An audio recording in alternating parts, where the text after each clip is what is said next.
అందరికీ నమస్కారం. ఈరోజు సుధామా శతకంలోని 11వ పద్యం.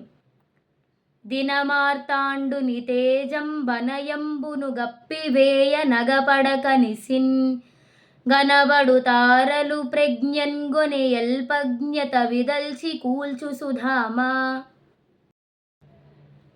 దినమార్తాండుని తేజము సూర్యుని యొక్క పగటి వెలుతురు.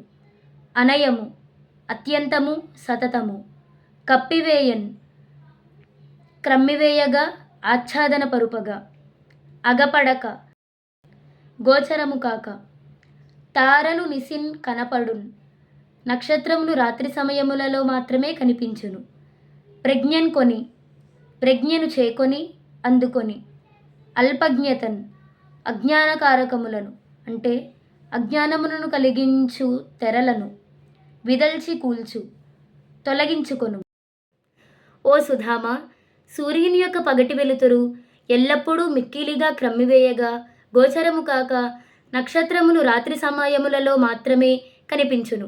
అటులనే ప్రజ్ఞను చేకొని అజ్ఞానకారకములను అనగా అజ్ఞానమును కలిగించే తెరలను విదల్చికొనినచో పరమాత్మ ప్రకాశము కనపట్టగలదు సుమా. ఇది ఈ పద్యం యొక్క భావం.